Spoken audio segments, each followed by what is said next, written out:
The new 1 minute manager केन ब्लैचर्ड। पहली बुनियादी बातें, इसलिए हमें इस बात की ज़रूरत है कि हर कर्मचारी अपनी योग्यता के अनुसार पूरा योगदान दे।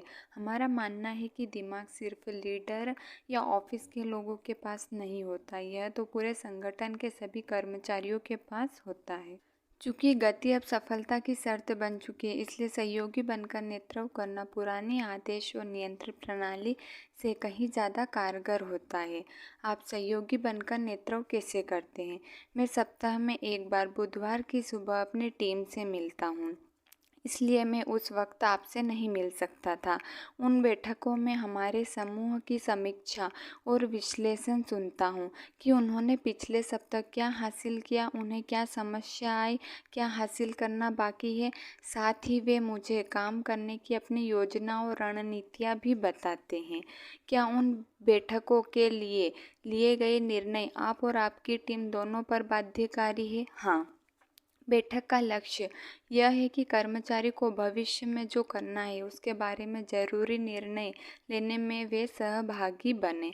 युवक ने पूछा, यानी आप सहभागी प्रबंधन है ना? दरअसल नहीं, मैं कर्मचारियों को आगे बढ़ाने में यकीन करता हूँ, लेकिन दूसरों के निर्णय लेते वक्त सहभागी नहीं बनता। तो फिर आपकी बैठकों का लक्ष्य क्या है? मैंने अभी अभी आपको बताया तो था। युवक असहज महसूस करने लगा और उसने सोचा, काश उसने वह गलती न की होती। मैनेजर ने रुककर सांस ली। हम यह परिणाम पाने के लिए हैं। हर एक की योग्यता से फ़ायदा उठाकर हम बहुत ज़्यादा आगे बढ़ जाते हैं। ओ, यानी आप कर्मचारी केंद्रित कम परिणाम केंद्रित अधिक है। मैनेजर खड़े होकर इधर उधर चलने लगे। यदि कोई मैनेजर ज़्यादा जल्दी सफल होना चाहता है तो उसे परिणाम केंद्रित और कर्मचारी केंद्रित दोनों होना चाहिए।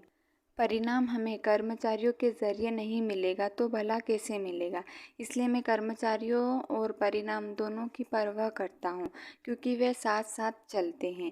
इसकी ओर देखें। मैनेजर ने अपने कंप्यूटर की तरफ इशारा किया। मैंने इसे अपना स्क्रीन सेवर बना लिया है ताकि मुझे यह व्यवहारिक सत्य याद रहे। जो लोग खुद के बारे में अच्छा महसूस करते वे अच्छे परिणाम देते हैं। जब युवक ने स्क्रीन की ओर देखा तो मैनेजर ने कहा, अपने बारे में सोचें। आप कब सबसे अच्छी तरह काम करते हैं? क्या तब जब आप खुद के बारे में अच्छा महसूस करते, या तब जब आप अच्छा महसूस नहीं करते? युवक ने सिर हिलाया और स्पष्ट जवाब दिया, मैं ज़्यादा अच्छा प्रदर्शन तब करता हूँ जब मैं खुद के बारे में अच्छा महसूस करता हूँ। बिल्कुल, और हर व्यक्ति के साथ ऐसा ही होता है। युवक ने कहा, तो कर्मचारियों को खुद के बारे में अच्छा महसूस कराना कुंजी है। हाँ, लेकिन याद रखें, सिर्फ काम की मात्रा नहीं है, यह उससे बढ़कर है। यह गुणवत्ता के बारे में भी है। वे खिड़की के करीब जाकर बोले, उस ओर देखे। जब युवक खिड़की के पास पहुंचा तो मैनेजर ने उसे एक रेस्तरां की तरफ इशारा किया। क्या आपको दिख रहा है कि उस रेस्तरां में कितने सारे ग्राहक हैं? युवक ने कहा कि लोग उस रेस्तरां के दरवाजे के बाहर लाइन लगाकर खड़े थे। उसने कहा, रेस्तरां के लिए जगह अच्छी होनी चाहिए। मैनेजर ने कहा, अगर यही बात है तो फिर 2 दुकान छोड़कर चल रहे रेस्तरां के सामने लोगों की लाइन क्यों नहीं है? लोग पहले रेस्तरां में क्यों खाना चाहते हैं और दूसरे में क्यों नहीं चाहते? युवक ने जवाब दिया, शायद वहाँ का भोजन और सेवा का स्तर ज़्यादा अच्छा होगा। हाँ, यह बहुत आसान है। लोगों को गुणवत्तापूर्ण मनचाही सेवा दिए बिना आप लंबे समय तक कारोबार में नहीं रह सकते हैं। स्पष्ट बिंदु को चुकना आसान है। इन सफल परिणामों को हासिल करने का सबसे अच्छा तरीका कर्मचारियों के जरिए है। सर्वश्रेष्ठ रेस्तरां के कर्मचारी भी उन्हें सफल बनाते हैं। इससे युवक की रुचि पैदा हो गई। जब वे दोबारा बैठे तो उसने कहा, आपने अभी अभी बताया कि आप सहभागी बनकर मैनेजर नहीं हैं, तो आप अपना वर्णन किस तरह करेंगे? लोग मुझे न्यू 1 मिनट मैनेजर कहते हैं। युवक के चेहरे पर हैरानी साफ दिख रही थी। क्या? मैनेजर हंसते हुए बोले, वे मुझे ऐसा इसलिए कहते हैं क्योंकि हम बहुत कम समय में बेहतरीन परिणाम। कई मैनेजरों से बात कर चुका था, लेकिन उसने पहले कभी किसी को इस तरह बोलते नहीं सुना था। इस पर विश्वास करना मुश्किल था। कोई ऐसा मैनेजर जो कम समय में अच्छे परिणाम पाता हो। युवक के चेहरे पर शंका के भाव देखकर मैनेजर ने कहा, आपको इस बारे पर यकीन नहीं है, इसलिए तो यह कल्पना करना भी मुश्किल है। मैनेजर ने हंसते हुए कहा, देखिए, अगर आप वाकई जानना चाहते हैं कि मैं किस किस्म का मैनेजर हूँ, तो आप हमारी टीम से कुछ लोगों से बात क्यों नहीं कर लेते हैं? मैनेजर अपने कंप्यूटर की ओर मुड़े और एक लिस्ट प्रिंट करके युवक को थमा दी। ये उन 6 लोगों के नाम, पदनाम और फ़ोन नंबर है जो मेरे ठीक नीचे काम करते हैं। युवक ने पूछा, मुझे इनमें से किससे बात करनी चाहिए? यह आपका निर्णय है। कोई भी नाम चुन ले, किसी भी एक से बात कर ले या इन सब से बात कर ले। देखिए, मेरा मतलब था मुझे किससे शुरू करना चाहिए। जैसे मैंने पहले बताया था, मैं दूसरों लोगों के निर्णय नहीं लेता हूँ। मैनेजर ने मजबूती से कहा, अपने निर्णय स्वयं ले। फिर वे खामोश रहे और ऐसा लगा जैसे वे काफ़ी लंबे समय तक खामोश रहे होंगे। युवक परेशानी महसूस करने लगा और सोचने लगा कि काश उसने मैनेजर से अपने लिए वह निर्णय लेने को ना कहा होता जो वह खुद ले सकता था। मैनेजर उठकर युवक को दरवाजे तक लेकर गए। आप कर्मचारी का नेतृत्व और प्रबंधन करने के बारे में जानना चाहते हैं और मैं इसकी तारीफ करता हूँ, उन्होंने आगे कहा। अगर हमारी टीम के लोगों से बात करने के बाद आपके मन में कोई सवाल हो तो आप दोबारा मुझसे मिलने आ सकते हैं। दरअसल मैं आपको 1 मिनट मैनेजमेंट का सिद्धांत गिफ्ट में देना चाहता हूँ। किसी ने कभी मुझे यह दिया था और इससे बहुत फ़र्क पड़ा। जब आप इसे समझ लेंगे तो हो सकता है कि आपके मन में भी किसी दिन मैनेजर बनने की इच्छा जाग जाए। युवक ने कहा, आपको धन्यवाद। ऑफिस से निकलने विचारशील हाव भाव से मैं समझ सकती हूँ कि आपने अभी अभी हमारे मैनेजर का अनुभव किया है। युवक अब भी सब कुछ समझने की कोशिश कर रहा था, इसलिए वह बोला, मुझे लगता तो है। सहयोगी ने पूछा, क्या मैं आपकी कोई मदद कर सकता हूँ? हाँ, उन्होंने मुझे लोगों की यह सूची दी है जिनमें आप बात कर सकते हैं। सहयोगी ने सूची पर नज़र डाली। उनमें से 3 लोग इस सप्ताह बाहर रहने वाले हैं, लेकिन टेरेसा ली, पॉल ट्रेनेल और जॉन लेवी आज यहाँ हैं। मैं उन्हें फ़ोन कर दूंगी और उनसे आपकी मुलाकात तय करवाने में आपकी मदद करूंगी। युवक ने कहा, मैं आपका आभारी रहूंगा। पहला रहस्य, 1 मिनट के लक्ष्य। जब युवक टेरेसा ली के ऑफिस में पहुंचा तो वे अपना चश्मा हटाकर मुस्कुराए। मैंने सुना है कि आप हमारे मैनेजर से मिल लिए हैं, वे काफ़ी कमाल के इंसान हैं, है ना?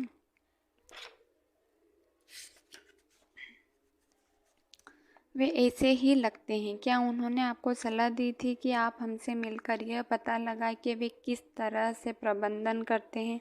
निश्चित रूप से, टेरेसा ने कहा। यह आश्चर्यजनक है कि यह तरीका जितनी अच्छी तरह काम करता है। मैं अब भी इस बात पर हैरान हूँ कि उन्हें मेरे साथ कितना कम समय बिताना पड़ता है, क्योंकि अब मैं सीख चुकी हूँ कि अपना काम कैसे करना है। क्या यह सच है? यकीन माने यह सच है। मैं अब उनसे शायद ही कभी मिल पाती। युवक ने कहा, आपका मतलब है आपको उनसे कोई मदद नहीं मिलती? उतनी नहीं जितनी शुरुआत में मिलती थी। वैसे किसी नए काम या जिम्मेदारी की शुरुआत में वे मेरे साथ काफ़ी समय रहते हैं। तब वे और हमारे 1 मिनट के लक्ष्य बनाते हैं। 1 मिनट के लक्ष्य वे क्या हैं? टेरेसा ने कहा, यह 1 मिनट मैनेजमेंट के 3 रहस्यों में पहला रहस्य है। 3 रहस्य? युवक ने पूछा और वह ज़्यादा जानने के लिए आतुर था। हाँ, टेरेसा ने कहा, 1 मिनट के लक्ष्य तय करना 1 मिनट मैनेजमेंट की शुरुआत है। देखिए, अधिकतर कंपनियों में यह होता है कि जब आप कर्मचारियों से पूछते हैं कि वे क्या करते हैं और फिर उनके बॉस से पूछते हैं, तो आपको 2 अलग-अलग जवाब मिलते हैं। वास्तव में मैंने जिन कुछ कंपनियों में काम किया है वह यह होता है कि मैं जिन चीज़ों को मेरे काम की जिम्मेदारी मानती थी और जिन चीज़ों को मेरा बॉस मेरी जिम्मेदारियां मानता था उनमें कोई संबंध बॉस संयोगवश ही होता था। फिर मैं कोई ऐसी चीज़ न करने के लिए मुश्किल में फंस जाती थी जिसे मैं अपने काम का हिस्सा मानती भी नहीं थी। युवक ने पूछा, क्या यह भी ऐसा ही होता है? नहीं, टेरेसा ने जवाब दिया, ऐसा यहाँ नहीं होता है। हमारे मैनेजर हमारे साथ बैठकर यह स्पष्ट कर देते हैं कि हमारी जिम्मेदारी क्या है और हमें किन चीज़ों के लिए जवाबदेह ठहराया जाएगा, लेकिन वे ऐसा करते कैसे हैं? युवक जानना चाहता था। टेरेसा ने मुस्कुराकर कहा, पहले से ज़्यादा कार्यकुशलता के साथ। वास्तव में आजकल वे उन्हें न्यू 1 मिनट मैनेजर कहती हूँ क्योंकि वे नए तरीके से चीज़ें कर रहे हैं और अब और भी ज़्यादा कारगर है। वह कैसे? उसने समझाया, मिसाल के तौर पर वे हमारे लक्ष्य तय नहीं करते हैं, इसके बजाय वे हमारी राय तथा विचार सुनते हैं और हमारे लक्ष्य तय करने के लिए हमारे साथ काम करते हैं। जब हम सबसे ज़रूरी लक्ष्यों के बारे में सहमत हो जाते हैं तो हर लक्ष्य का वर्णन एक पेज पर किया जाता है। उन्हें ऐसा लगता है कि किसी लक्ष्य और उसे प्राप्त करने के लिए समय, क्या करना है और कब तक करना है, को व्यस्त करने में 1 या 2 पैराग्राफ से ज़्यादा नहीं लगना चाहिए। ऐसा इसलिए ताकि उसे लगभग 1 मिनट में ही पढ़ा जा सके और उसकी समीक्षा की जा सके। एक बार जब हम लक्ष्यों को लिख लेते हैं तो उन्हें बार बार देखना आसान होता है और ज़रूरी लक्ष्यों पर केंद्रित रहना भी आसान होता है। मैं अपने लक्ष्य उन्हें ईमेल कर देती हूँ और उसकी प्रति अपने पास रखती हूँ ताकि हर चीज़ स्पष्ट रहे और हम दोनों ही समय समय पर मेरी प्रगति की जांच कर सकें। अगर हर लक्ष्य के लिए 1 पेज का वर्णन होता है तो क्या हर कर्मचारी के लिए बहुत से पेज नहीं हो जाते होंगे? नहीं, दरअसल ऐसा नहीं होता है। हम 80/20 के नियम पर चलते हैं, यानी आपके 80% सचमुच महत्वपूर्ण परिणाम आपके 20% लक्ष्यों से मिलेंगे। इसलिए हम सिर्फ उन 20% लक्ष्यों के लिए ही 1 मिनट के लक्ष्य तय करते हैं, यानी हमारी जिम्मेदारी के मुख्य क्षेत्र शायद 3 से 5 लक्ष्य। जाहिर है, अगर कोई खास प्रोजेक्ट आ जाता है तो हम 1 मिनट के खास लक्ष्य तय कर लेते हैं। उसने आगे कहा, चूंकि हर लक्ष्य को लगभग 1 मिनट में पढ़ा जा सकता है, इसलिए हमें कभी कभार समय निकालने के लिए प्रोत्साहित किया जाता है ताकि हम देखें कि हम क्या कर रहे हैं और यह भी देखें कि क्या हमारा काम हमारे लक्ष्यों से मेल खाता है। यदि यह मेल नहीं खाता है तो हमें अपने कामों में बदलना होता है। इससे हमें ज़्यादा जल्दी सफलता होने के लिए मदद मिलती है। युवक ने कहा, तो आप देखती है कि क्या आप अपेक्षित काम कर रही है या नहीं? आप अपने मैनेजर का इंतज़ार नहीं करती है कि वह आपको यह बात बताए? हाँ, तो एक तरफ से आप अपना प्रबंधन खुद कर रही है। बिल्कुल, टेरेसा ने सिर हिलाकर कहा।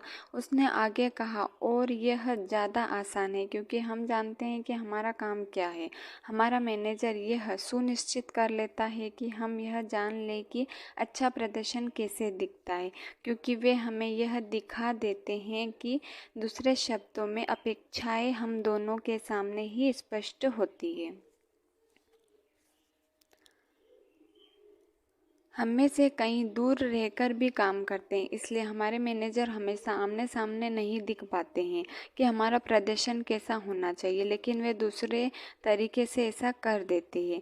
क्या आप मुझे कोई उदाहरण दे सकती है? बिल्कुल, टेरेसा ने कहा, मेरा एक लक्ष्य यह था कि मैं किसी समस्या को पहचानूं और कोई ऐसा समाधान सोचूं जिस पर अमल करके से स्थिति सही हो जाए।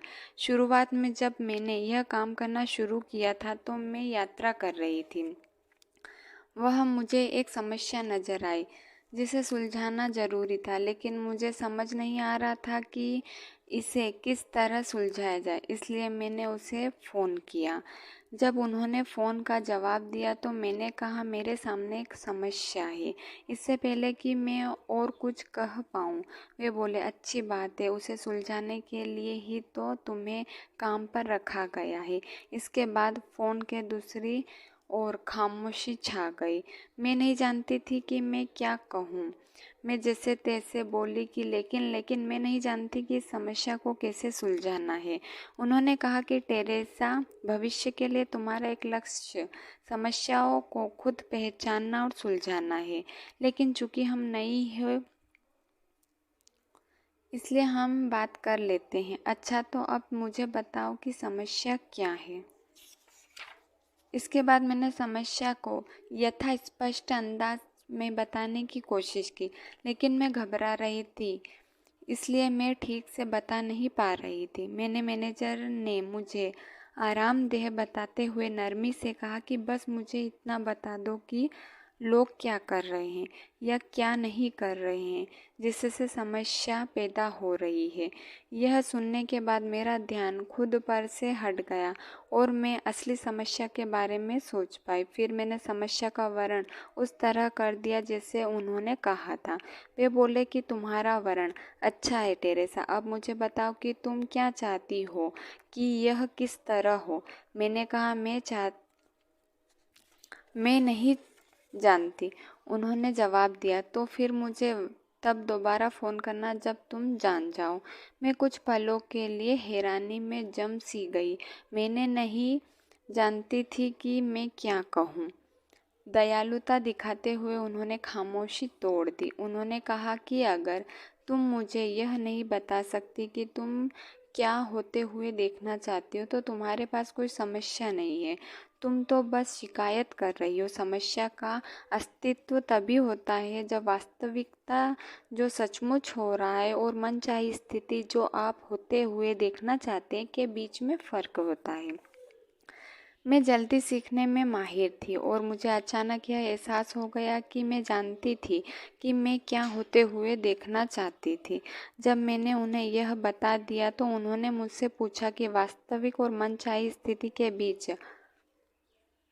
जवाब दिया। फिर वे बोले कि अब मुझे इस बारे में क्या करने जा रही हो। मैंने कहा कि देखिए, मैं ये काम कर सकती हूँ। उन्होंने पूछा कि अगर तुम ये काम कर सकती हो तो क्या तुम्हें तुम्हारी मनचाही चीज़ सचमुच हो जाएगी। मैंने कहा, नहीं। उन्होंने कहा कि तो फिर यह समाधान घटिया है, तुम और क्या कर सकती हो। मैं बोली कि मैं भी काम कर सकती हूँ। उन्होंने एक बार फिर कहा कि लेकिन अगर तुम भी काम करती हो तो तुम जो होते देखना चाहती हो, क्या वह सचमुच हो जाएगा। मुझे एहसास हुआ कि नहीं। उन्होंने कहा कि तब तो यह भी खराब समाधान है, तुम और क्या कर सकती हो। मैंने इस बारे में 2 मिनट सोचा और फिर बोली, मैं सी काम कर सकती हूँ, लेकिन अगर मैं सी काम करती हूँ तब भी वह नहीं होगा जो मैं चाहती हूँ, इसलिए यह समाधान भी नहीं है ना। उन्होंने मजाक किया कि सही है, अब तुम समझने लगी हो। क्या कोई ऐसी चीज़ है जो तुम कर सकती हो। राहत महसूस करते हुए मैं हंसी और बोली कि शायद मैं इनमें से कुछ समाधानों को मिला सकती हूँ। वे बोले कि यह कोशिश करने लायक लगता है। मैंने कहा कि देखिए, दरअसल अगर मैं इस सप्ताह ए काम करूँ, अगले सप्ताह बी काम करूँ और 2 सप्ताह बाद सी काम करूँ तो समस्या सुलझ जाएगी। यह अच्छा समाधान है। आपको बहुत बहुत धन्यवाद, आपने मेरी समस्या सुलझा दी। उन्होंने जोर दिया कि मैंने समस्या नहीं सुलझाई है, तुमने खुद सुलझाई है। मैंने तो तुमसे बस ऐसे सवाल पूछे थे जो भविष्य में तुम खुद से पूछ सकती हो। जाहिर है कि मैं जानती थी कि उन्होंने क्या किया था। उन्होंने मुझे दिखा दिया था कि समस्या को कैसे सुलझाना है, ताकि मैं आगे से इसे अपने दम पर खुद कर सकूं। युवक ने पूछा, जब आपने कहा था कि वे अच्छे प्रदर्शन को देखने में आपकी मदद करते हैं, तो क्या आपका सही मतलब था। हाँ, मेरे मैनेजर मुझे दिखाते हैं कि इसे कैसे करते हैं, ताकि वे इसे समझ सकूं और आगे से इसे खुद कर। फिर फ़ोन कॉल के अंत में वे बोले कि तुम योग्य हो टेरेसा। अपनी अगली बार जब तुम्हारे सामने कोई समस्या आए तो यह बात याद रखना। टेरेसा अपनी कुर्सी पर टिककर बैठ गई और उसे देखकर लग रहा था जैसे वह मैनेजर के साथ अपनी पहली मुलाकात को याद कर रही हो। मुझे याद है, बाद में मैं मुस्कुराई थी। मुझे इस बात का एहसास था कि वे ऐसा इसलिए कर रहे थे ताकि उन्हें भविष्य में मेरे साथ इतना ज़्यादा काम ना बिताना पड़े। ऐसा इसलिए क्योंकि आप अपनी समस्या बेहतर ढंग से सुलझाना खुद सीख सकती थी। हाँ, वे चाहते हैं कि हमारी टीम का हर सदस्य अपने काम बेहतर और ज़्यादा जल्दी करके खुश हो पाए। युवक ने पल भर के लिए सोचा और कहा, जब टीम के अधिकतर लोग अपने दम पर काम करने में सक्षम होंगे तो मैं समझ सकता हूँ कि इससे संगठन ज़्यादा प्रतिक्रियाशील कैसे बनेगा। आपको बुरा तो नहीं लगेगा अगर मैं अब तक सीखी गई बातों को अच्छे से लिख लूँ? टेरेसा ने प्रतिक्रिया की। मैं सोचती हूँ यह एक अच्छा विचार है, युवक ने लिखा। 1 मिनट के लक्ष्य अच्छी तरह काम करते हैं जब आप मिलकर लक्ष्य बनाते हैं और उनका स्पष्ट विवरण लिखते हैं। कर्मचारियों से कहते हैं कि वे अपने हर लक्ष्य को तारीख सहित एक पेज पर लिख लें। तीसरा, कर्मचारियों से हर दिन उनके सबसे ज़रूरी लक्ष्य की समीक्षा करने को कहते हैं, जिसे करने में सिर्फ चंद मिनट लगते हैं। चौथा, कर्मचारियों को प्रोत्साहित करते हैं कि वे 1 मिनट का समय लगाकर देखें कि वे क्या कर रहे हैं और फिर यह भी देखें कि क्या उनका व्यवहार उनके लक्ष्य से मेल खाता है। पांचवा, अगर यह मेल नहीं खाता है तो जो वे कर रहे हैं उसके बारे में उन्हें दोबारा सोचने के लिए प्रोत्साहित करें ताकि वे अपने लक्ष्य तक ज़्यादा जल्दी पहुंच सकें। टेरेसा को अपना सार दिखाया। वह बोली, वाह, आप बहुत तेज सीखते हैं, धन्यवाद, उसने कहा और अपने बारे में अच्छा महसूस किया। अगर 1 मिनट के लक्ष्य तय करना 1 मिनट मैनेजर बनने का पहला रहस्य है तो क्या मैं पूछ सकता हूँ कि बाकी के 2 लक्ष्य क्या हैं? टेरेसा मुस्कुराई और अपनी घड़ी देखकर बोली, आप पॉल ट्रेनेल से क्यों नहीं पूछते? मेरे बाद आपको उनसे मिलने जाना है ना? वह इस बात से प्रभावित हुआ कि टेरेसा पहले से ही उसका कार्यक्रम जानती है।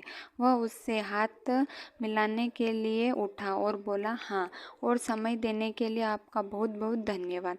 आपका स्वागत है। समय एक ऐसी चीज़ है जो अब मेरे पास बहुत ज़्यादा है। जैसे आप शायद यह कह सकते हैं, मैं खुद न्यू 1 मिनट मैनेजर बनती जा रही हूँ। आपका मतलब है कि आप गौर करती है कि क्या बदल रहा है और फिर 3 रहस्य को लागू करने के नए तरीके की तलाश करती है। हाँ, परिवर्तन के हिसाब से ढलना मेरा एक मुख्य लक्ष्य है।